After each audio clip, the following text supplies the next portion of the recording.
All right. Hi, everybody. It's our CFB Talk 116. We have a special guest today. My name is Bobak Kyrie. I'm going to be joined by my regular co hosts, JD and Sirius. Our guest today is going to be Jason Gannon, Executive Director of the Jimmy Kimmel L.A. Bowl presented by Stifel, which is headed into its second edition this Saturday as the Washington State Cougars square off against Mountain West champ Fresno State Bulldogs. It should be a fun in-person experience at SoFi Stadium and has a good announcer team with Joe Tessitore, Greg McElroy, and Molly McGrath. We wanted, before we do begin, just to, of course, many of you have heard, take a second to just give our hopes, prayers, all our positive thoughts towards Mike Leach. And we hope that he's doing better, but we know it's a very tough situation over there. So we just wanted to give that note right now before we start with our interview as soon as our guest arrives here in a bit. And I see my co-host Sirius has also arrived. So again, it's fun to note that this year SoFi Stadium actually hosts one of the first bowls with the Jimmy Kimmel L.A. Bowl, and then is going to also have the final game of the season, with the College Football National Championship game early next month.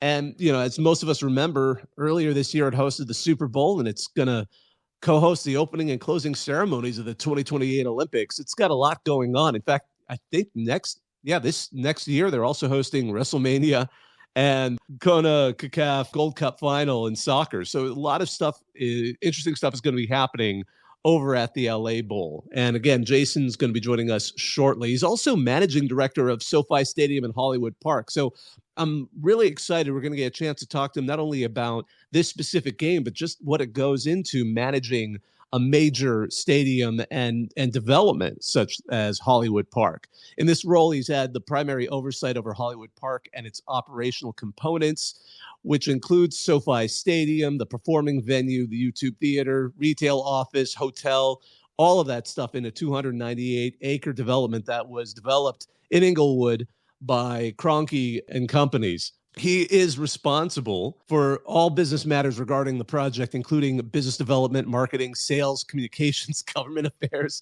finance, and legal. So again, it goes beyond just managing this bowl game. So we're looking forward to really talking to him about everything that went into it, because he's been with the stadium since it was under construction and has been with that Kroenke organization for more than a dozen years on his own. JD, Sirius, are you up here?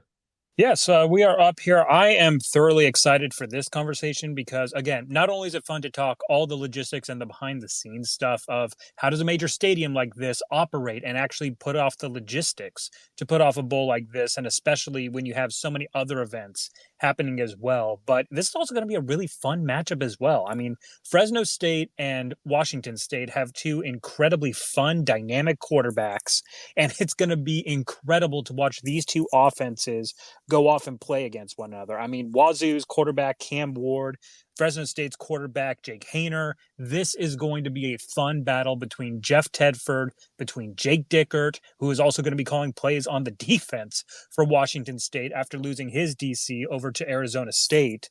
I think this is going to be one of those games that, you would hope that it'll easily hit the over and be a thoroughly entertaining early bowl game here in the first part of bowl season. Now, of course, with the LA Bowl, I know, I also want to know a lot more about the media rights specifically for this bowl and how you're going to see all these different interactive elements. I mean, last year at the LA Bowl for Jimmy Kimmel, we had this puking camel segment. We had Guillermo eating strange foods. We had so many different wacky things happening between ABC and this bowl game. I'm sure that they're going to definitely try to top that this coming year. Going to be very, very excited to hear from Jason Gannon about some of the stuff that will be happening because of that partnership. Absolutely. And, it's funny you mentioned it too, because with those exciting quarterbacks, Haener and Cam Ward, I mean, first of all, it's good to note that Wazoo was able to hang on to Eric Morris so far. I was a little worried they might lose him to Texas State, because Eric Morris, of course, was the outgoing, he was previously the coach at Incarnate Word, which is, they were doing great last season, and they're doing great this season. They're in the semifinal of the FCS playoffs, but he left to join the staff at Wazoo. Cam Ward was his quarterback at Incarnate Word, and now they're in the Pac-12. Cam put in incredible numbers last season in FCS. This season, he still put up solid numbers, not quite the same in the Pac-12, but still they had those great wins with that upset over Wisconsin in Camp Randall earlier on in the season. I know that shocked a lot of people. Of course, Wisconsin ended up being a little shaky. And frankly, again, Fresno State's really exciting. They're coming in here on an 8-game winning streak.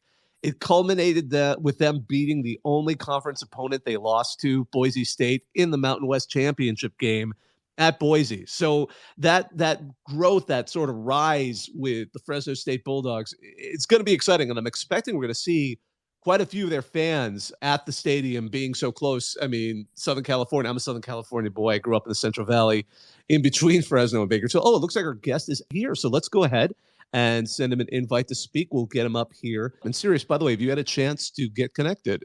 Yep, I'm here. Just excited to see what's in store for the LA Bowl and also for what SoFi Stadium has going on this entire bowl season.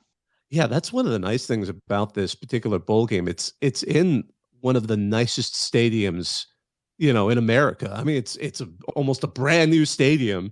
It's hosting the national championship game, so and the ability to just get in, because it's hosts 2 NFL teams, so those games can be quite pricey. And this is a great opportunity actually to get a chance to see the stadium and watch what will be a really good game between the Mountain West champions and Wazoo.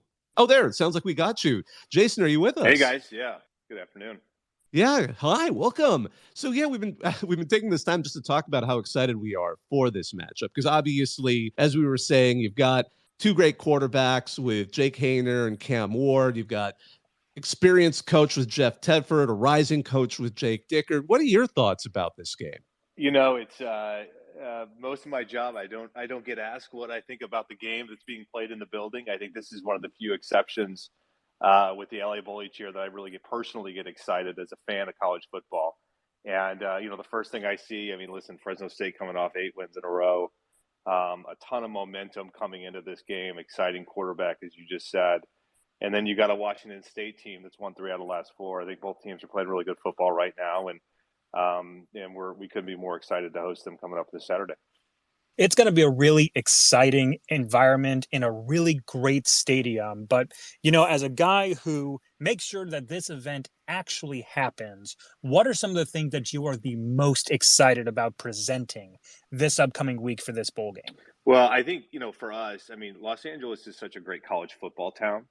A lot of fan bases represented throughout the Los Angeles area.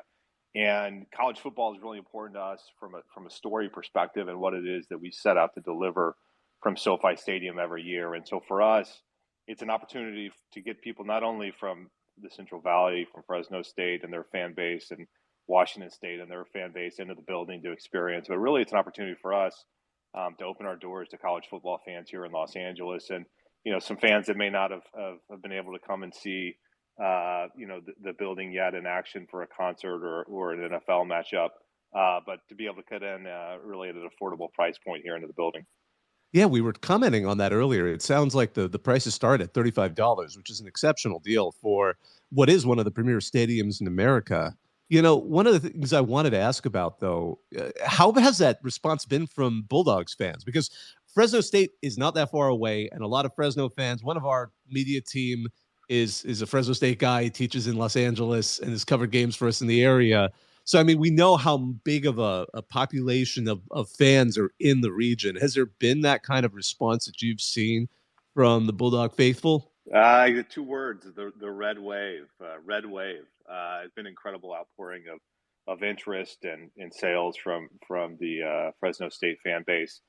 We're excited. Listen, this is as we talk a little bit about, this is an opportunity for college football student athletes and fans to get into a building that, just hosted the Super Bowl, that will host a college football national championship game. It's a venue for the World Cup in 26, the Olympics in 28. So this is certainly an opportunity for these fans and these student athletes to come see and play in a great building. Obviously, there's a lot of things that make a bowl game special for many different, parties. Could you talk about what sets this bowl apart? I think this gets into Los Angeles. Los Angeles as a destination, I think is unique in terms of offering a variety of things for the student athletes to do, the players to do in their downtime. And we'll have an opportunity throughout the week for for both teams to go to a taping of Jimmy Kimmel Live, which is obviously an integral part of what we'll do with Jimmy in partnership with the bowl game on Saturday. But the players actually to be able to go into Hollywood and go see a taping this week is really unique and really an opportunity that exists in only a few cities, and certainly Los Angeles being one of them. And then incorporate Universal Studios, a great partnership with Universal Studios. Student athletes being able to get out into the Universal Studios area, go see the theme park, and again, really experience some of the things that are unique about Los Angeles. And I think for us, that's, we're very fortunate to be in a place like Los Angeles. And, we can't control the weather, but we always feel like there's a lot of people that are interested to coming into Southern California in December and January for these types of events. Jason, you mentioned your named sponsor, Jimmy Kimmel. Kind of a unique situation where the LA Bowl is named after an actual person instead of, technically a company or anything like that. That does bring up the question that I know all of us are dying to hear the answer to. Is Jimmy Kimmel going to be making an appearance this year? We're still working on a lot of in-game production items, including some of the surprises around the mascot, Jimmy Kimmel. We've had some fun things. I mean, last year, we had the largest ever T-shirt cannon that was shot off at halftime that went from event level, which is about 100 feet below grade, all the way up. It actually kind of went to the top row of the upper deck. An incredible event. It was a pretty cool item in game, and so we're excited to do some new stuff with Jimmy and his team, and perhaps to see the camel again. What is it like being able to work with, obviously Jimmy is an entertainer, kind of comes at it from a different perspective, he and his team, compared to maybe the typical bowl sponsorship where it's focused on maybe, talking about the company or the brand. What, little wrinkle does that add into it, do you think, of being able to actually work with someone who's in the entertainment industry and knows what goes into putting on a great show for everyone? Yeah, no, that's right. I mean, I think for us, listen, I think first and foremost, we'll be straight up with those that are coming and to be a part of the game. And we are perhaps not in the traditional sense of a bowl game. We understand kind of our strengths and our weaknesses in terms of where we are. And one of the things that we really wanted to do whenever we set out to do a bowl game here on an annual basis was, embrace the entertainment portion of Los Angeles and what it is for these student athletes to come here and fans. And, it's interesting how the talks evolved, and ultimately we were able to work with Jimmy on this event. But that's for us. It's really important. Listen, I mean, there are a lot of really great established bowl games in the industry. And for us, I think it was important for us to look at this and have a different approach, and one that really, I think, embraced some of the entertainment components that are unique to Los Angeles. Speaking of other things that are unique in Los Angeles, it's one of the few markets that has multiple NFL teams, and they also play in SoFi Stadium. What does the turnaround look like when you go between putting on the LA Bowl and then going straight into NFL or other events that you have before and after this type of bowl game? What's the production specialties you have to take into account when you're trying to flip that event? Well, I tell you, so I guess I'll start out, and this is going to be, it can kind of start at a high level. This is going to be pretty basic, but it's all about however long it takes for the paint to dry. There's a lot of stuff that goes on in the interim, but for us, we just got done hosting a really exciting Sunday night football game last night with the Chargers, and then for us, we have a few days to turn the field over, to scrub the paint off the field, and then reapply the LA Bowl logo and the team marks. And so that'll be on Saturday. And really the quick turn for us is that Saturday game coming up this week, then into the Chargers Titans game on Sunday, which is just the day after. So for us, it's scrubbing the field and giving enough time to dry, and then applying the paint to a dry surface and letting that paint dry. And really, that's something. Listen, it's all, the guys and gals, behind the scenes working, throughout the night, and they're really the ones that do the heavy lifting. And we have a really incredible team here. And that's the thing that I think is, for us in a venue like this, in Los Angeles like this, it's a large venue, but we like to think that it operates perhaps more like, in terms of an arena, something that has a little bit higher volume than some of the other stadiums throughout the country. Jason, speaking of other stadiums throughout the country, SoFi Stadium is one of the newest and most state-of-the-art stadiums out there. What does that add to the fan experience for all of these Washington State, Fresno State, or maybe even just, neutral third-party fans who want to come in and catch a game there, that's going to be different from maybe other bowl experiences or football game experiences that they might have been to? Well, I think, one of the things you start off, and I get asked a lot of questions about designing new buildings. I think one of the things that was really a design influence in the building itself was, and I think it generally is a rule of thumb that can be applied anywhere, is designing buildings that are really authentic to their surroundings. And by that, I mean, the city that they're located in, and making sure that you're designing buildings that are reflective of that landscape. And so you look at SoFi Stadium, I think there are a couple things that from a design perspective that were really important to us. I think the indoor-outdoor nature of the building itself, so it's over 3.1 million square feet. It's the largest building in the NFL.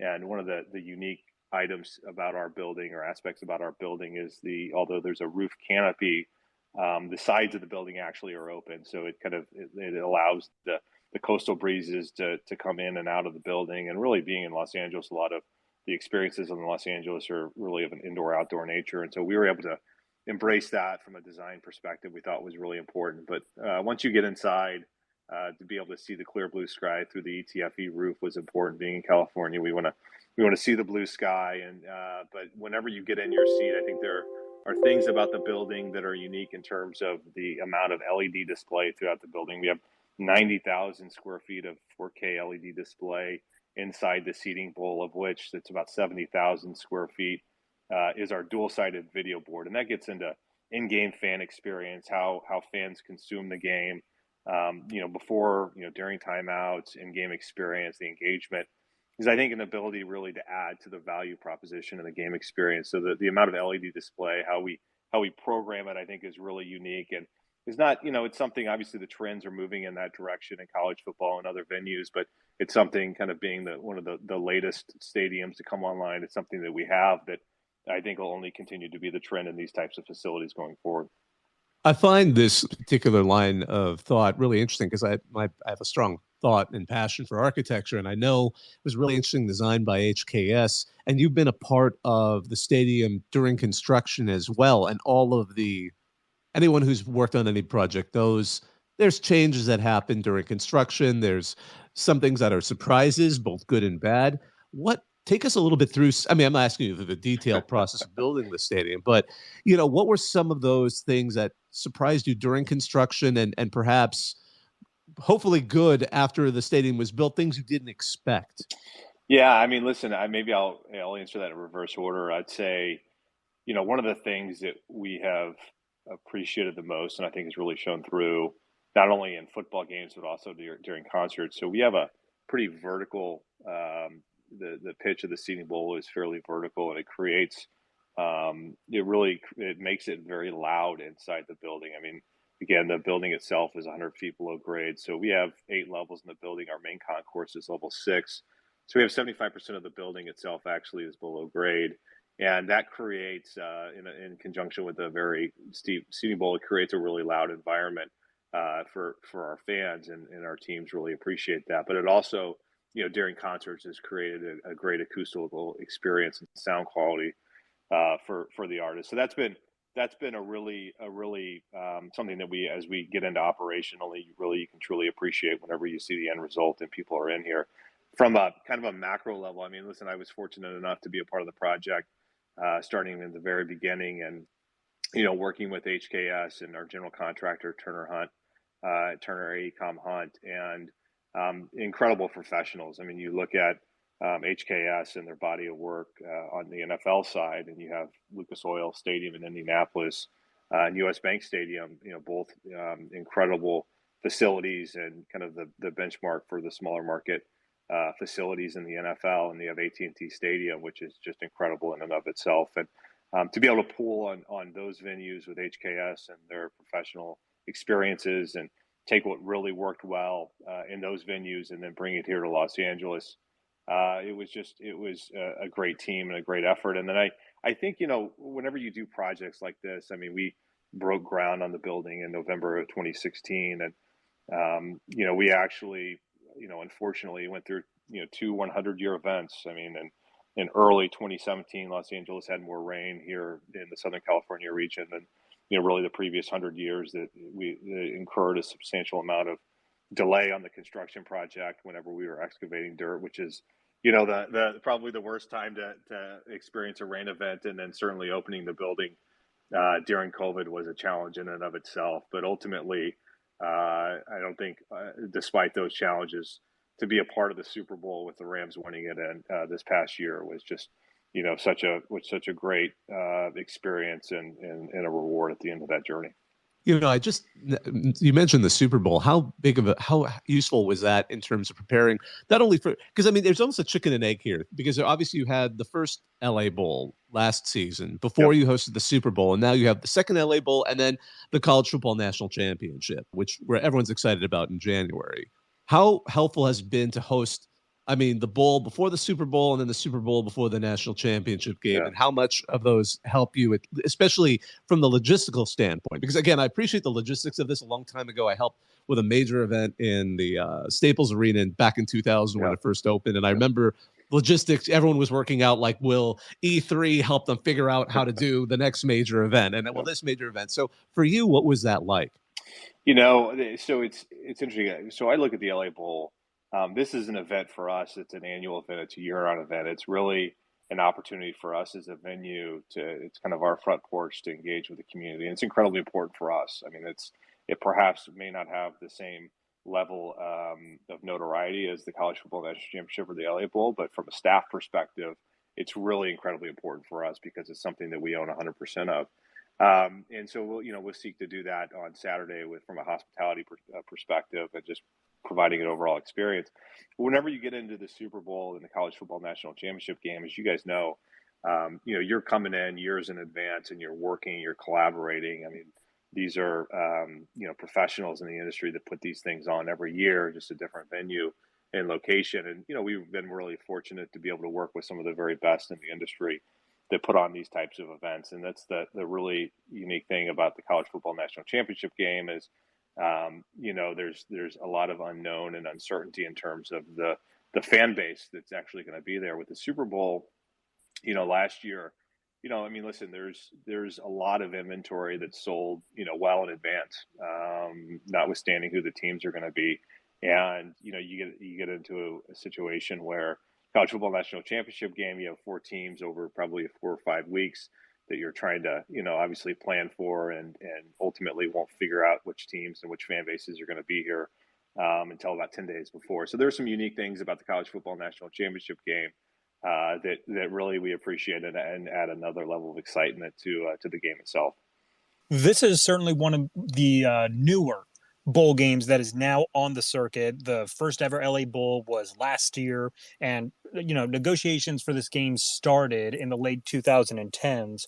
I would love to be walked through how you actually get a bowl game from concept to actuality. What was the process in order to get this game completely off the ground? Yeah, you go through, I think there are a couple of things. One, having the venue certainly helps out, and having the city like Los Angeles certainly helps out. I think, you go through, like every other bowl, a process and a bid process to work with the various conferences to line up. Listen, it's a process like everything else. We certainly, from a venue, we aspire to continue to go and grow and to have these types of games.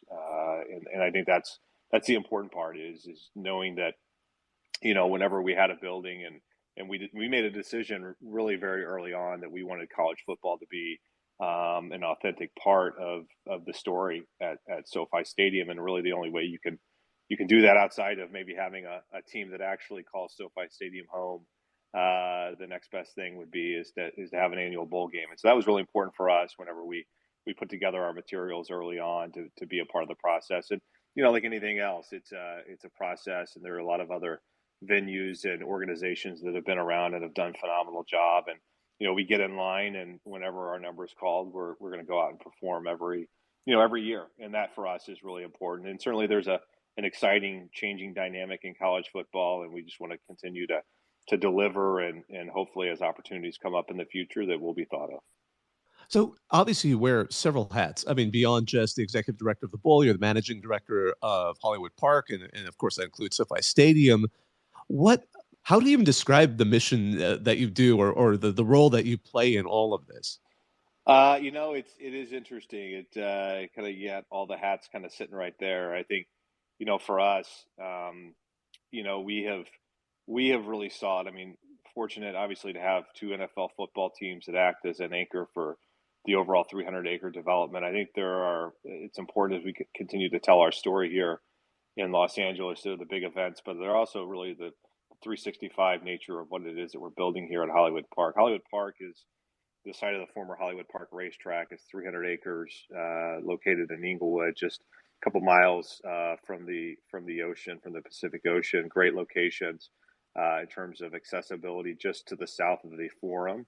So this is really an area that over the years has had a tremendous amount of interest, and people have come here to watch the Gretzky Kings, the Magic Lakers, and to be able to add to that story through the stadium has been great. But also, what we're developing around the site. I mean, we have the NFL, and their West Coast headquarters is located here, so their studios are here. It's just a great experience for those that are coming on game day to see the NFL live remotes going on next door.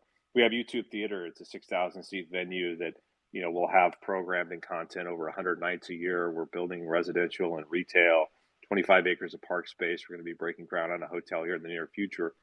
These are all things for us that really truly building this global sports entertainment destination. I mean, this is, these are the commitments that Stan Kroenke has made to the community here, both in terms of the Los Angeles region, but also the Inglewood, and having that really important impact on the communities. For us, from a day to day, there are a lot of verticals that we're all advancing, but it's also kind of this overarching, goal to create this destination, really a true city within a city here in Los Angeles.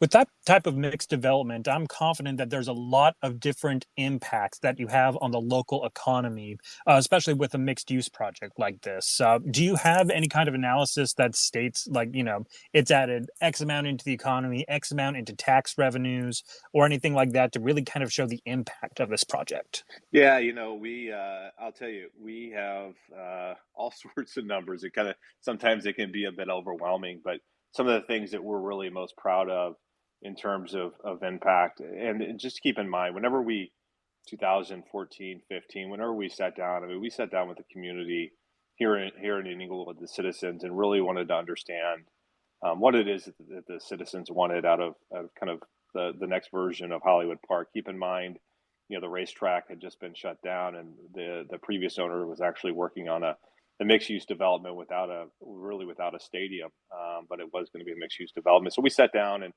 we tried to understand what it was that the community wanted out of the project. And there were certainly a couple things, that were important: residential and park space. And so we have over 25 acres of park space here at Hollywood Park. We have over 2,500 residential units that are planned here for Hollywood Park over time. But that also came with, really our commitment, local hire commitment during construction, certain minority and disadvantaged business goals. I mean, we had over $750 million worth of contracts on the project. During the construction side, to local minority and disadvantaged businesses to have an impact in the community, and also get to know local wages. So it's $100 million, $120 million worth of contracts to local Inglewood businesses during the construction. We had over 17,000 workers throughout the life of this project that came here to Inglewood, worked here every day, shopped locally, ate locally. And those are the types of impacts. And in addition to, the tax revenue, whether it's, construction taxes, sales taxes, ticket taxes, you're generating upwards of $25+ million worth of tax revenue here to the local Inglewood, the city, the general fund. Those are the things that we continue to focus on. And then going forward, as we continue to build out and also operating the stadium, having a local hire approach, local hire first approach is really important. I know this is something that comes up whenever we hear about, especially NFL teams or pro sports teams talking about new facilities, is how the funding happens. SoFi Stadium, entirely funded by the owner of the Rams, privately funded in that sense. But you talk a lot about how you planned the stadium in Hollywood Park to interact with the community needs, what you wanted to be able to offer to them. How does that work in terms of the planning process, and as you're thinking ahead into the future of, despite the fact that it's a privately owned facility, privately owned venue, you still want to be able to interact the right way with the community and make sure that it benefits them? No question. I think, for us, I think it starts with communication. I think that is such a critical part of of really what it is that we're doing. I mean, it's we can make sure that we're communicating what it is that we're doing, and also to have an open dialogue, to get constant and consistent feedback from the local community, to make sure that not only the community understand and what it is that we're doing on a daily basis, but also that we're hearing from them and we're working and we're being responsive to their needs. And that, I think that is, these types of facilities, listen, I mean, ultimately we are, we are citizens here of Inglewood. We're citizens here of the Southern California region. We want to be good neighbors, and we want to be, have meaningful, positive contributions to the community. You've also got, as we said, the national championship game coming up next month. What goes into that planning, and when does that process really start coming to a head? Yeah, that is so these events, those are more regional events. So then you get into, we work every day, not only with the city of Inglewood, but the city of Los Angeles, the county of Los Angeles, the state of California. Whenever you get into these larger events, the constituencies and those that are play a role in delivering this, that grows. And so, we started working, gosh, probably 18 to 24 months ago with, the city, the county, the state, on what college football play is going to look like. And keep in mind, these experiences, they obviously, socially, digitally, they start well in advance of the game itself, and even the bowl selection date. So, think about getting out at the beginning of the season and telling a story about, the road to SoFi. And those are all important components of what it is that we've been engaged on. But also, as you can imagine, the local tourism groups want to be a part of that story as well. And whenever you get closer to game week, then you get into, what's it look, what's the fan experience, what's the journey look like for a fan coming from, from a TCU, a Michigan, Ohio State, a Georgia, whenever they land, at LAX, what is what's the first impression that they have? And so those are the types of things that you work with the airport authority, the city, the county, to make sure that it is a great hospitality experience. And it takes many members of the team working on those efforts. Jason, I know we've only got you for a couple more minutes, but I want to make sure that a couple of questions that have been coming in from some fans also get answered as well. One of the questions that came in was from Real Fresno State fan, and he would like to know if there is anything going on with the official Fresno State tailgate inside the stadium, if any details are official, or where you can find additional information about that. You'll be able to, so that's a great question. You'll be able to find more information at labowlgame.com. We will have official tailgates and fan fest for the teams. As you can imagine, those are still being finalized in conjunction with each of the respective schools to make sure that we're really creating the experience that they desire most. So I'd encourage to go to labowlgame.com a little later in the week for the final details. Outstanding. And I know that, with this upcoming game, there's going to be a lot of other fan festivities, fan updates. If somebody wants to follow through and make sure that they know where they're going, where could they find that on social media, online, newsletter signups, anywhere else like that to find that best information? Yep. So you can, again, go to labowlgame.com for the very latest information on the bowl game. And then you can follow our Twitter handle as well, at LA Bowl Game. Absolutely. And, one last question, just quickly. Have you guys actually started at all the prep for 2028? Because I know the Olympiads are huge. When I did a major event, again, back in 2000, that was the big thing. I remember half the logistics people that were more, because I lived in LA at the time, but half the people were like, all right, going to Sydney, because we got to plan for the next X number of months. And I know it's a long-term planning thing, but how much conversation has started to happen in terms of getting ready for what will be? I'm excited for it because it's the third Olympiad in LA, and it's going to be an exciting thing to see it return. Well, I'll tell you, those discussions are substantial, and they have been ongoing for a number of years now. Where actually the volume of those discussions are really kicking up. I mean, I'll just share this with you. I just got back from Qatar from the World Cup. We were fortunate enough to be a part of the 26 opportunity, and it was really informative in terms of listen, all these events.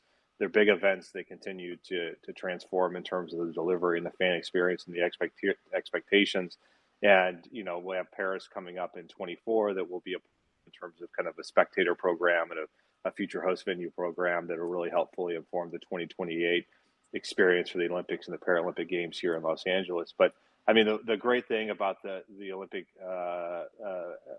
Paralympic Games in 28 is, utilizing all existing facilities here within Los Angeles, which is something I think that we could all agree on is a great, efficient use of resources. And but I think that means that they'll have more opportunity and resources to invest in a great experience. And you look at something like SoFi Stadium. I mean, we're certainly very happy to be a part of whatever it is that they have planned. And I wish I could share it, other than to just be a little bit of a teaser in terms of we think we have some incredible ideas here for SoFi Stadium that I think a lot of people are going to be really impressed. We can't wait to find out more when that happens. Well, Jason, thanks so much for joining us. This has been really interesting just to hear your perspective on all of this. And for those people, what's the takeaway you'd like listeners to have about going to the game and seeing and experiencing the LA Bowl? Yeah, I mean, listen, I'd say get here early. I think that's the one thing. It's such a great day of football going on, but with the 12:30 kickoff, get here early and experience Hollywood Park. Enjoy the day. This venue is a great venue. Feel free to walk around, experience it, different angles, different sight lines, and then we promise we'll put on a great game for you. Excellent. Yeah, you're lucky you have one of the prettiest stadiums in the world. From all aspects, inside and out. So we can't wait to see that game on Saturday, and hopefully lots of folks get a chance to see it, both Wazoo and Bulldogs fans, but also, neutral fans in LA, for a great opportunity for what should be a great game. Well, I appreciate you having me, and then I'd also just like to follow up with one final thought. Certainly the college football playoff. If listeners are interested, SoFiStadium.com/college football playoff. Find all that information, regardless of what the final matchup is. It'll be a great time here in Los Angeles. And we won't put you on the spot for who you think will be in the game. I appreciate that. I'm looking forward to this Fresno State-Washington State game. So and then we'll get to the CFB. Exactly. There's never enough bowl games. There's never enough college football. So we're really excited to get this going on Saturday. Well, I appreciate it, guys.